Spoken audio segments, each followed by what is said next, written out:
They opened a door in our minds.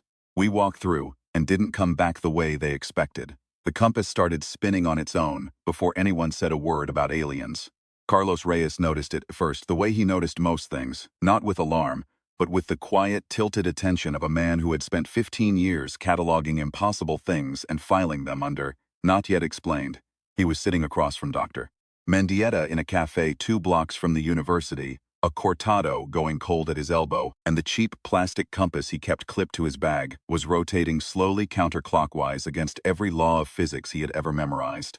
He watched it for a full 30 seconds before he said anything. He checked first for magnets. There were none within reach. He checked his phone to ensure no localized electromagnetic interference from a bad signal. The signal was fine. He checked his own jacket pocket, his keys, his belt buckle. Nothing. The compass kept spinning. "Your bag magnetic?" he asked. Mendieta looked up from the tablet. "No." "Then something nearby is." Neither of them looked at the man seated in the corner. The one who'd been nursing the same espresso for 40 minutes, reading nothing, watching everything. They didn't need to look. They could feel it. That specific, crawling awareness that prickles the back of your neck when you realize the coincidence you're sitting inside isn't one. Carlos had felt it before, in smaller doses. In the field, in the moment before the instruments started doing things instruments shouldn't do. He had learned to treat it as data. Mendieta had been the one to call Carlos in the first place. A week earlier, a piece of encrypted footage had surfaced in channels that circulated among people like them. The kind of people who kept their professional skepticism fierce and their private curiosity fiercer. It had moved through 3 layers of forwarding and 2 anonymous remailers before it arrived in Mendieta's inbox under a subject line that read only, "Para tus ojos," for your eyes. The footage showed a valley in the deep Mosquitia, the Honduran jungle interior that still had blank spots on Sirius maps, places that satellite imagery returned as green static, dense canopy that swallowed light and gave back nothing. In the center of the valley there was something that did not belong to any geological formation either of them had ever cataloged. It pulsed. It was the only word for it. Not light exactly, not sound, but some overlapping of both that the camera's compression couldn't capture cleanly and still managed to transmit. You felt it through the screen. A low harmonic that sat behind your back teeth that made the room feel slightly smaller than it had been the moment before. Carlos had played the footage on 3 different devices to confirm the sensation wasn't a speaker artifact. It wasn't. The message attached to the file was 7 words. "La ciudad blanca te está esperando." The white city is waiting for you. Carlos had laughed when he first read it, because laughing was the correct scientific response to anonymous mystical invitations. And then he hadn't slept for 2 days. That was how he ended up in the cafe with Mendieta and Dr. Vargas and Sofia Montoya, who was not strictly a scientist. Her training was anthropology. Her real expertise was people. The way they behaved under pressure, what they held on to when everything familiar stripped away. But she was the only person Carlos trusted completely to keep her head when things went wrong. A quality he'd learned through hard experience, worth more than any doctorate when the situation exceeded its job description. And that was how they ended up noticing the man in the corner, and the compass and the specific silence of someone choosing very carefully not to introduce himself yet. His name was Dr. LeBlanc. He did not offer a first name. He was older than he looked, which was itself disorienting because what he looked was old enough. Lean, white-haired, with the unhurried economy of movement that belongs to people who have been moving carefully in difficult terrain for a very long time. He spoke Spanish with a precision that suggested it was not his first language and not his second either. And he spoke with the measured cadence of someone who had rehearsed this conversation many times across many years.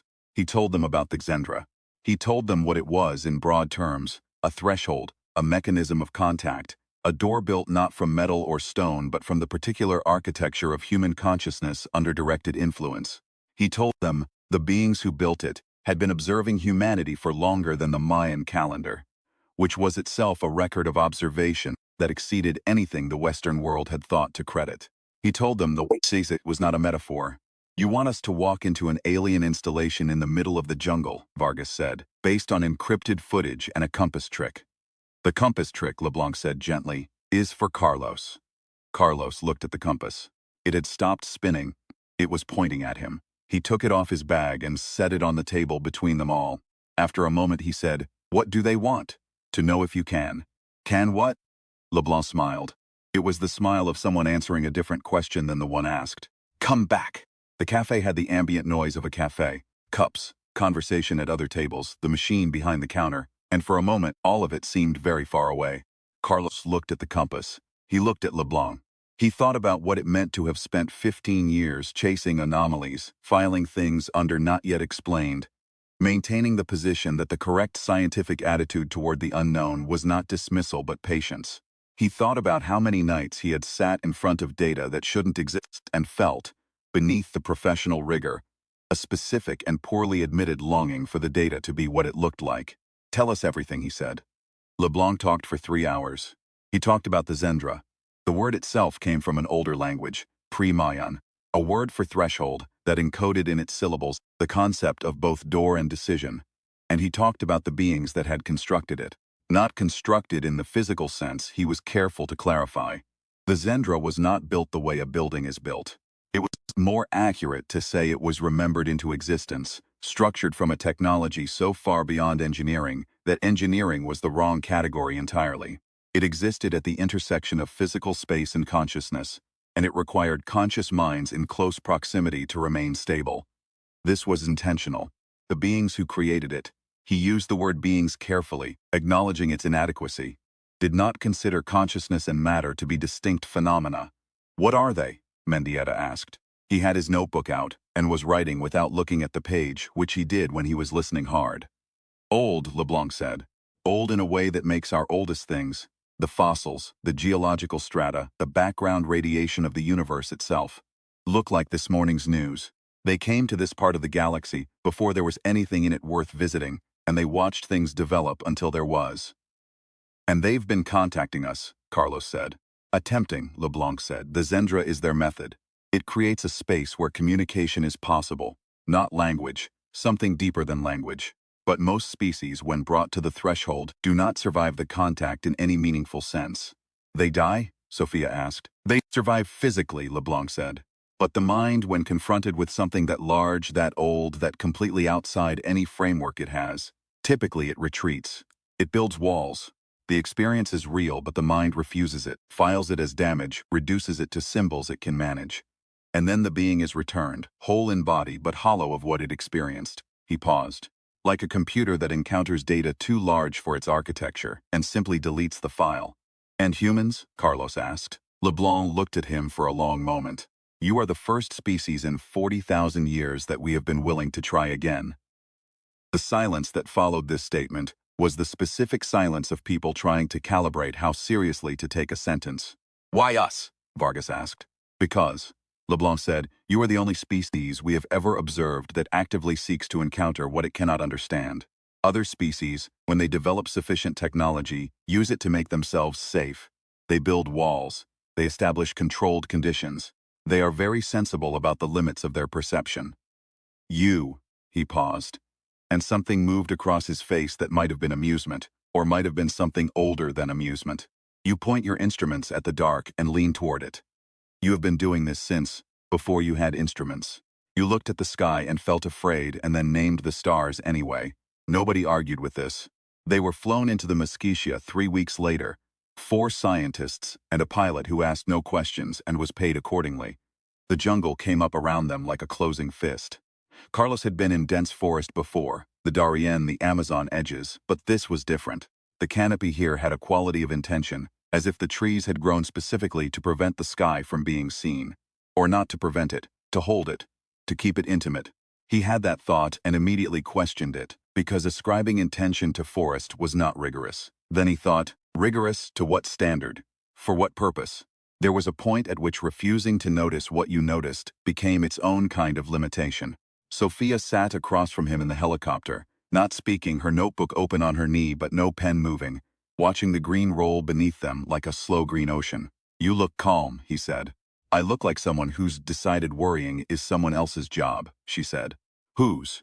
She glanced at Vargas, who was reading a printed document for the 4th time, his lips moving slightly over the technical language the government liaison had provided. Vargas looked up. I'm not worried, he said. I'm thorough. He went back to the document. Mendieta was asleep with his notebook in his lap. Pen still in his hand, positioned as if ready to write the moment his conscious mind returned from wherever it went when Mendieta slept. Carlos had seen him do this in the field before. He envied it with a depth that surprised him, the capacity to simply download to standby, to let the body restore itself without the mind insisting on supervising. He looked out the window at the green instead. He thought about the Mayan astronomers, who had tracked celestial cycles without telescopes, who had calculated orbital mechanics with only patient observation and an extraordinary commitment to the long view.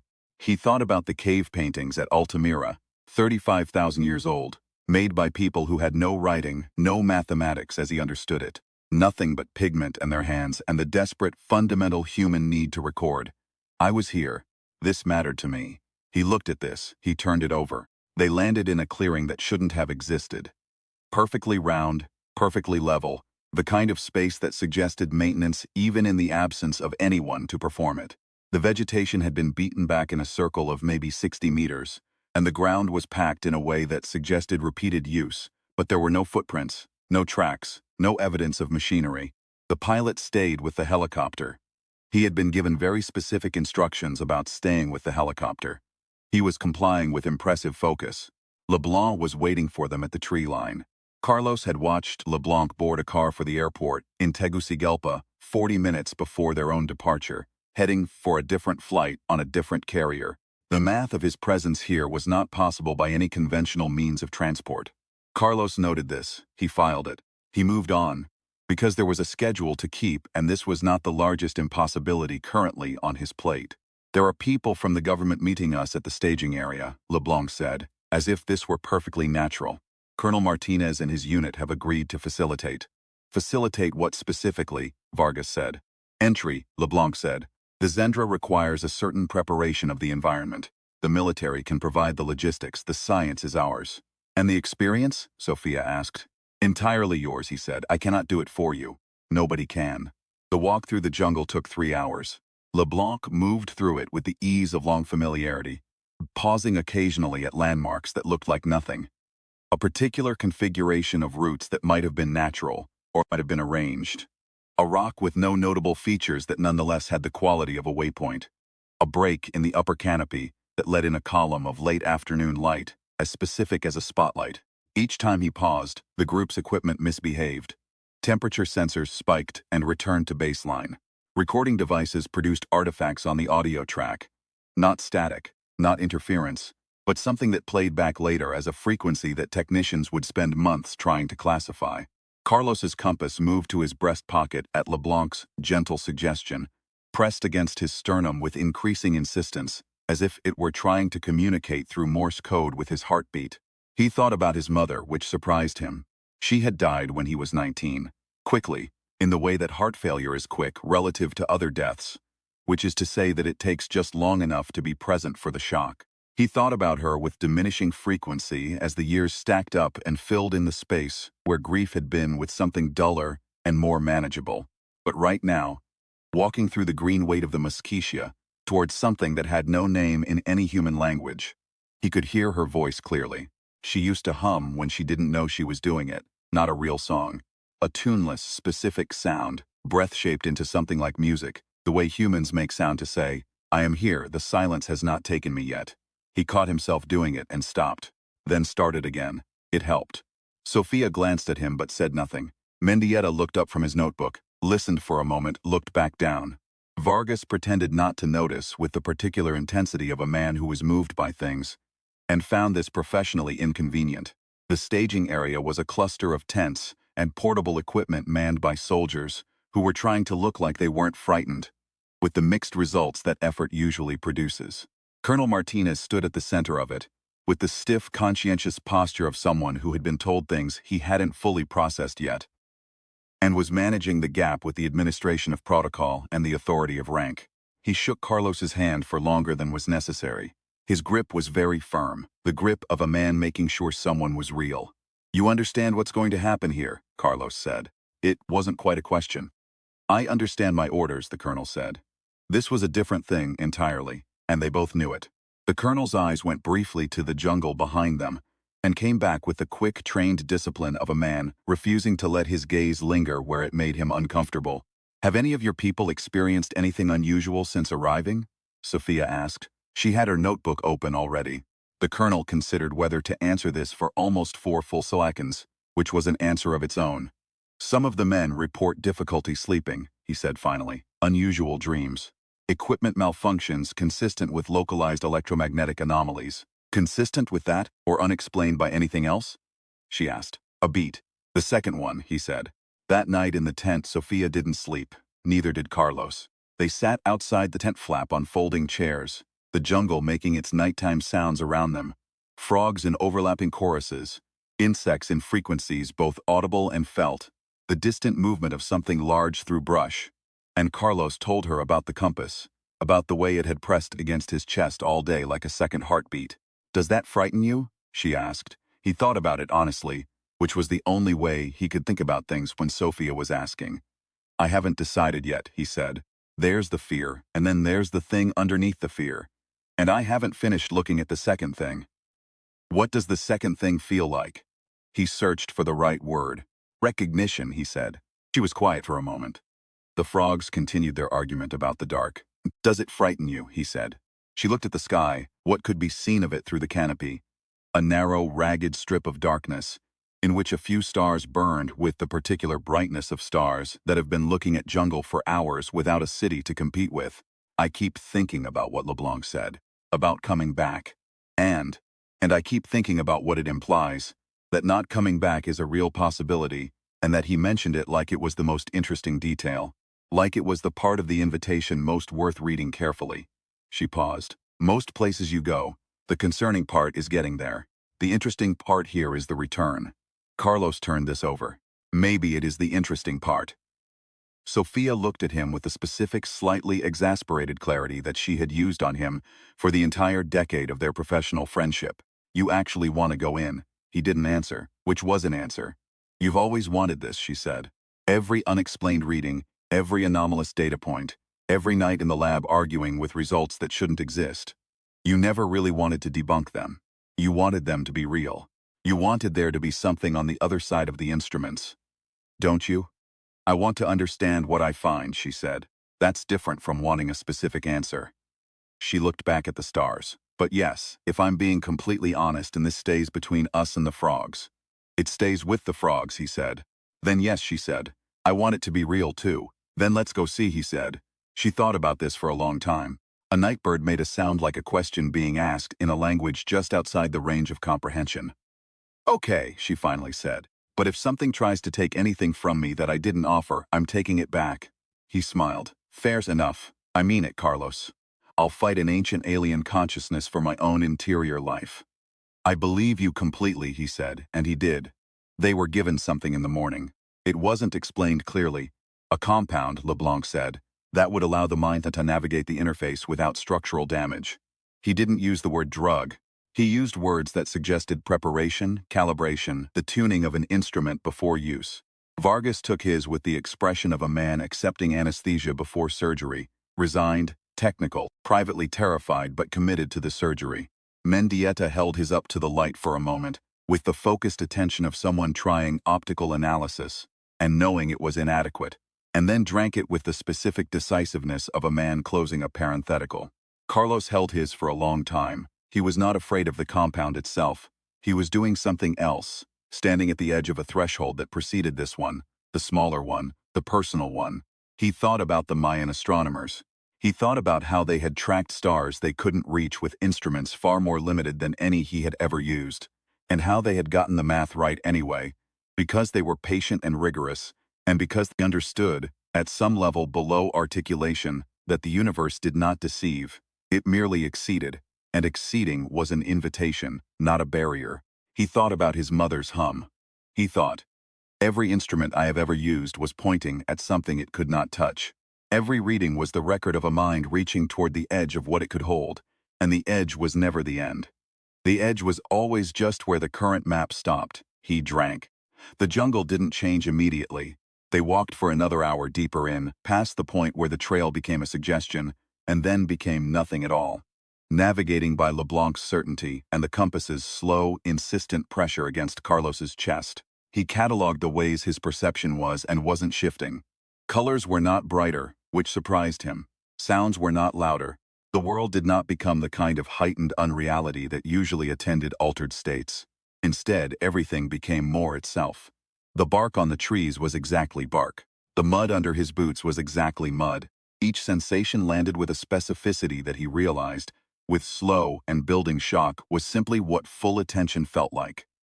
The way the world showed up when you stopped filtering it for threats, or categorizing it for later, and simply received it. The smell of the jungle, the weight of the air, the pressure of roots under the mud, suggesting the enormous patient network of mycelium below them doing its slow, continuous work. He was still doing this, still receiving, still cataloging what it felt like to actually be where he was, when the trees ended. The white city was not white. This was the first thing, and it disassembled the image he had carried of the name. It was every color, and no specific color held long enough to name. The structures. If structures was the right word for things that appeared grown rather than built, extruded upward from the bedrock with the organic precision of crystal formation, the way ice patterns a window or salt builds columns in a drying sea, shifted, not in any way that suggested instability, in the way clouds shift. The evidence of enormous processes occurring at a scale not built for human observation, purposeful at one level even when random at another. The geometry was not right. Not wrong in the way of an error, but wrong in the way of a different mathematics. A geometry that had solved for something other than what Euclid solved for, and had arrived at a solution that the human eye received as beauty and the human mind received as warning. Carlos stood at the edge of it and felt his legs considering stopping. LeBlanc, who had materialized beside him at some point in the last quarter mile, said quietly, "It is looking at you." "I know," Carlos said, and he did know. He could feel it the way you feel a gaze even when you can't see the source. A quality of attention that arrives on the skin before the mind classifies it. This was that sensation amplified to a register that his nervous system had no word for and his body was translating as heat at the back of the neck, as the fine hairs of his forearms standing, as a sensation in the chest cavity that was adjacent to the feeling of being called by name in a crowd, the animal alertness of recognition. "That doesn't disturb you?" LeBlanc asked. Carlos thought about the compass. He thought about the footage, which he had watched 16 times. He thought about his mother's tuneless hum, which he had started doing in the jungle without intending to. He thought about every instrument he had ever pointed at the dark, and every reading he had ever filed under, "Not Yet Explained." And he thought about what that filing had meant. Not that the thing wasn't real, but that he hadn't found the right framework yet, and that the job was to keep looking. "Being seen," he said slowly, "is only frightening when you're afraid of what they'll find." LeBlanc was quiet for a moment. Behind them, Mendia had his notebook out. Vargas was absolutely still with his eyes moving over the city's shifting geometry in the specific way his eyes moved when he was processing something that exceeded his current models, and he was in the process of building new ones. Sophia stood with her notebook under her arm and her pen in her hand and her chin slightly up, the posture of someone who has decided to be exactly who she is in the presence of something that might prefer her to be otherwise. "That is the most human thing anyone has ever said to me in this place," LeBlanc said. "What do they usually say?" He was quiet a moment longer. "They ask how to get back." Carlos looked at the city, the not white city, the living geometry, the thing that was watching him with what he could only describe as patience. The patience of something that had been waiting for a very long time to find out whether this particular species had developed the particular quality it was looking for. And he said quietly to himself as much as to anyone, "I'm not afraid," the city answered. Not in language, this was important. Not in image. Not in anything that the brain categorized as external stimulus. What came was more like memory. Not his memories, but the memory of the concept of him. As if the thing looking at him had held his file for a long time and was now opening it and reading it back. And what it read was not what Carlos Reyes had done or said. Not his papers, not his findings, not his career, but what he was made of. The pattern of him. The specific and indelible fact of a creature that had climbed down from trees and built libraries, that had cracked the atom and still cried at music, that had developed the mathematics of the universe while simultaneously, in some other part of its civilization, writing very bad poetry about the people it loved. He felt it move through him the way an MRI moves through tissue, not painful, not invasive, more like being understood at a level that precedes language, at the level where a child knows its parent's mood before any words are spoken, where a species recognizes the smell of rain before any meteorology exists to name the phenomenon, he thought. Go ahead, look. He held still. He was afraid. Somewhere below the decision he'd made, and the fear was real and present, and he was not dismissing it. The fear was information. The fear said, "This is enormous, and you are not." The fear was correct. He acknowledged the fear with the courtesy owed to accurate data, and he held his decision above it, and the decision said, "I am here, look." What happened inside the Xendra, Carlos later found difficult to sequence. Time worked differently there. Not because physics broke down, he believed, but because the mind that organizes time was being asked to perform a function it hadn't evolved for, like asking an eye to smell. The experiences were complete in themselves. They simply were not linear. He moved through spaces that were not rooms but felt like rooms. Corridors of light that moved. Surfaces that were not quite surfaces. The geometry of the place had a logic to it that he could feel without being able to articulate. The way you feel the grammar of a sentence, even in a language you don't speak. The structure of meaning, even when the meaning itself eludes you. He found Diego there. Diego looked different, lighter, less worried than he'd looked in the tent the previous night, walking with the ease of someone who knew exactly where they were going and had always known. Carlos understood, with the sideways, non-sequential logic of this place, that Diego had been here before, not in the sense of having visited, in a larger sense, in the sense that some paths are grooved into a person before they walk them, familiar before the first step. He found Sophia standing at the edge of a platform above something vast and dark, not looking at the dark but at the horizon where the dark met the light, collecting data. That was exactly what she was doing. Collecting it through the only instrument currently available, which was her whole self, her body and attention, and the specific, stubborn refusal to let an experience pass through her without being acknowledged. Her pen was moving. He had no idea how. He did not examine this too closely because there were larger things requiring examination. He found Mendieta doing what Mendieta always did in uncertain situations, which was to locate a system and address it with the dogged formality of a man who had never encountered a problem that didn't yield to sufficient documentation. He was impossibly writing, in his actual notebook, in his small cramped hand. Carlos felt something loosen in his chest when he saw this, some particular variety of affection for the species he was representing, for its insistence on note-taking, even at the edge of the incomprehensible. He found Vargas standing absolutely still in a space made of light, crying quietly, and he understood without needing to ask that this was not grief and was not fear. This was the specific overwhelming sensation of a man of evidence confronting something that exceeded every category he had ever built, and not retreating from it, and not flinching. Vargas was expanding. He was growing new categories in real time, which looked from the outside exactly like being broken open, and was not. And then Carlos was alone.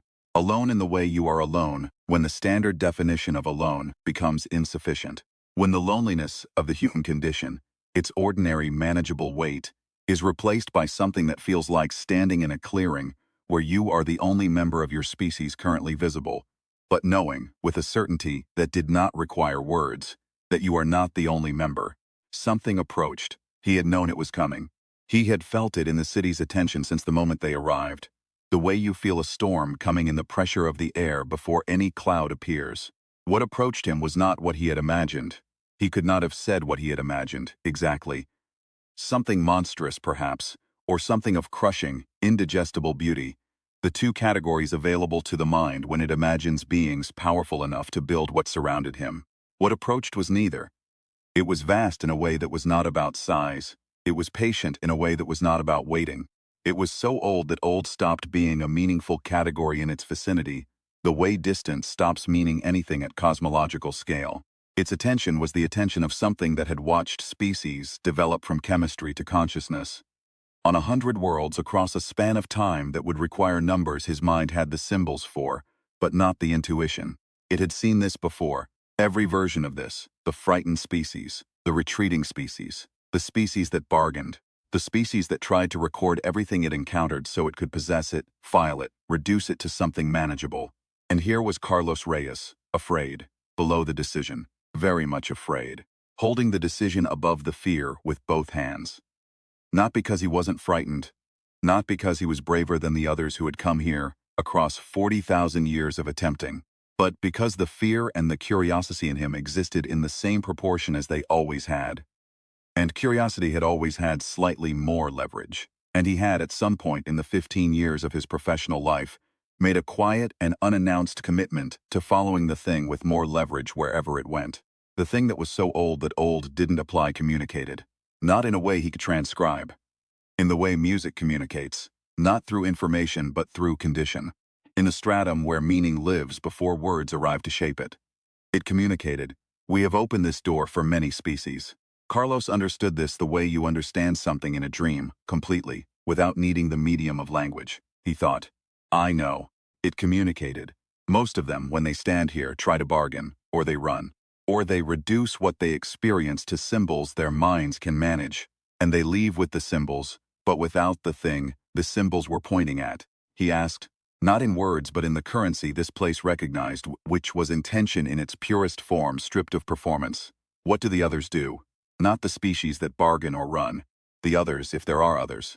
The answer came, there are no others. He was very still. The fear was present, fully present.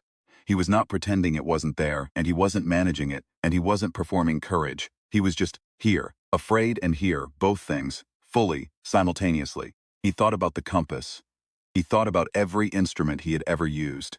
He thought, every reading was a record of a mind trying to touch something just beyond the edge of what it could hold. That was what science was, not the accumulation of answers, the practice of contact. He communicated back. In the same currency, intention made direct. Look, take whatever you need. I'll be here when you're done. The thing that was so old that old was meaningless, looked, and found in there, among everything else, buried under the professional rigor and the accumulated knowledge and the careful maintained skepticism, stubbornness. Not bravery exactly. Not intelligence, though that was present too. Not even courage, which can be performed and sometimes is. What it found was the specific, irreducible quality of a creature that had been afraid for 100,000 years, and had never once in all that time decided that fear was a sufficient reason to stop. It found Mendieta writing in the dark. It found Vargas expanding instead of shattering. It found Sofia at the edge of something incomprehensible, taking notes. It found Diego lighter than he'd been, at home in a place no human had any business being at home in. It found the hum. The tuneless hum, breath shaped into something like music, inherited from a dead mother, carried through a jungle, repeated in an alien threshold as unconsciously as breathing. The way a species marks itself in the dark to say, we are still here. The silence has not taken us. We are still here. It found that Carlos had not stopped, even it found this. Human, this specific, improbable, exasperating, extraordinary word. This species that named its fears and went toward them anyway. This species that looked at the incomprehensible and reached for a notebook. This species that hummed in alien thresholds because silence felt like giving up. It had been 40,000 years since it had found anything worth the door. He woke in a room that was not quite a hospital room, too clean, too still, the lights a color that had no name in any palette he knew, suggesting design without revealing a designer. Sofia was in the chair beside the bed, asleep with her notebook in her lap. The notebook was full, every page. She had been writing in this place, in whatever time this was, filling pages with whatever she had experienced, recording it in her careful hand, refusing to let it pass through her unregistered. He lay there and watched her sleep and tried to find a container for what had happened. He had the words for it. He had the syntax. But the thing the words would be pointing at was still settling into him, finding its place in the architecture of who he was, rearranging things to accommodate its presence. It was like a meal that was still being digested, not unpleasant, not complete. He had been seen. He had been read the way you read something you have been waiting a very long time to find. And he had been returned. The only word he could find, not unchanged, returned, with something in him that hadn't been there before. Some quality of having been fully known by something that had no obligation to be patient with him and had chosen patience anyway. And having come through that intact, more than intact. Having come through that as more himself than he had been when he went in, the way a good question clarifies things. Mendieta was on his feet by the window, doing the small focused movements, his hands in his pockets, then out, then his fingers working the pen, that he performed when he was organizing thoughts through his body, sorting experience into the structures that would eventually become papers. No journal had the framework to evaluate. Vargas sat in the corner, quiet but completely present. The crying was finished. He met Carlos's eyes when Carlos looked at him and gave a small nod that meant something very specific. I am still here. I am still me. It is more than I expected to be able to say, and less strange than I expected to say it. Diego appeared in the doorway. He looked exactly as he had in the vision, easier, as if something that had been weighing on him for a long time had been resolved, had been handed somewhere safe. He said, "How do you feel?" Carlos took stock. His body was the same body. The same ache in his lower back from the helicopter, the same scar on his right hand from a lab accident in 2009, the same calibrated hunger that told him it was morning, that time was sequencing again, that the ordinary world was still available. "Human," he said. Diego laughed, a short, surprised sound, the laugh of a man who had heard many answers to this question and had not expected that one. "Yeah," he said. "That's the right answer." LeBlanc was waiting for them outside. In the early light, the jungle steaming around the edges of the clearing, in the way it always did when the night released its heat slowly and the morning was reluctant. He looked the same as he always looked, ageless in the specific way of someone who had chosen a face and maintained it with the patience of someone for whom time operated differently. He was smiling, and Carlos now understood the smile as something more complicated than joy. The expression of someone who had been doing this long enough that surprise had mostly left him, and had just been surprised. "You came back," LeBlanc said. "You said that like you weren't sure we would," Sophia said. She had her notebook under her arm and her pen in her hand. "Already, I wasn't," LeBlanc said. "I'm never sure. And yet you keep opening the door," Mendieta said. "Hope," LeBlanc said, "is a very persistent condition in the species I work most closely with." And Carlos heard in this something that recontextualized LeBlanc in ways he filed under examine carefully later and then moved on from, because there was a schedule and there would be time. Carlos looked back at the jungle, at the direction of the White City, which was invisible now behind the canopy but not absent. He could feel it the way you feel the presence of something large even when it's out of sight. The displacement its mass creates in the space around it. "Will they contact us again?" he asked. "They are contacting you now," LeBlanc said. "They have been since before any of you were born. The question was never whether they would reach. The question was whether you would be reachable." He paused. "It still is." Carlos looked at his compass. It was still, pointing north, behaving exactly as compasses behave. He put it back in his pocket. And they walked out of the jungle in the growing morning. The four of them in a loose, easy knot. The movement of people who have passed through something together and come back with a shared understanding they don't have words for yet. Sophia writing as she walked, because of course she was. Mendieta already forming sentences in his head, his lips moving slightly over the structure of a paper that would take 3 years to write and remain unclassifiable in any existing journal category. Vargas walking with the particular solidity of someone who has been taken apart by something enormous and put back together with better joints, better tolerances, a deeper understanding of the architecture. Carlos walking beside them and thinking about contact, about what it meant to be fully known and remain fully yourself. His mother had understood this, he thought, in her own way, without any of this context. She had hummed in the dark of their apartment when she thought he was asleep because sound in the dark meant presence, and presence was the first thing, the thing before all other things. Being there, persisting, making noise in the void. This was not incidental. This had been, in every language and every era, the first and most fundamental assertion any conscious being could make. "I am here. I am afraid. I am still here." He started humming. Sophia glanced at him. "My mother's thing," he said. She listened to the tuneless, specific sound of it for a moment. "It's not a real song." "No," he agreed. "I like it," she said, and went back to writing. The jungle held them for a little while longer, and then released them to the clearing and the helicopter and the pilot, who had been very good about not asking any questions, and was vibrating with unasked questions. And then to the sky, and then to everything that came after, the reports and the debriefs, and the careful language used to describe things that exceeded the available language. And Carlos carried the hum with him through all of it. The way you carry something that matters, without ceremony, without display, just the simple act of keeping it.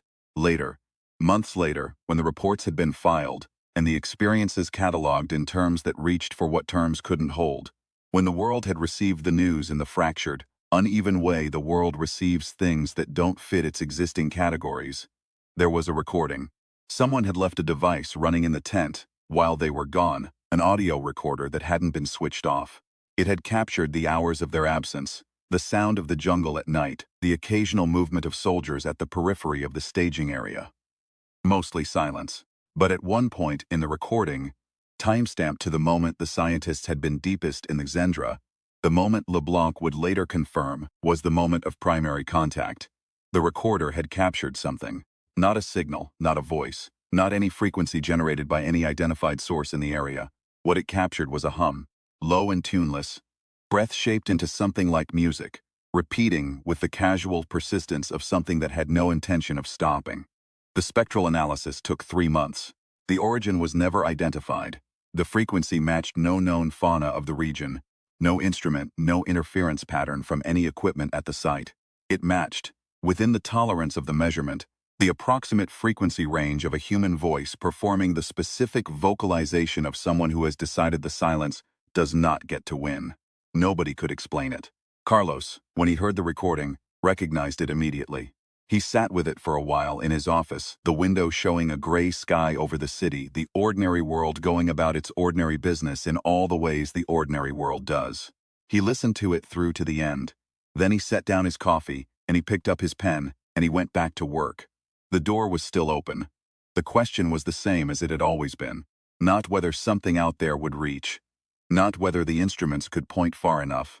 The question was always the same simple, stubborn human question.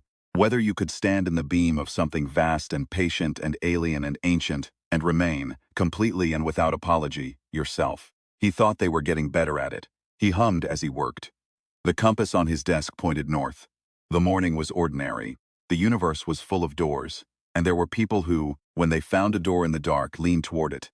This had always been true. It always would be.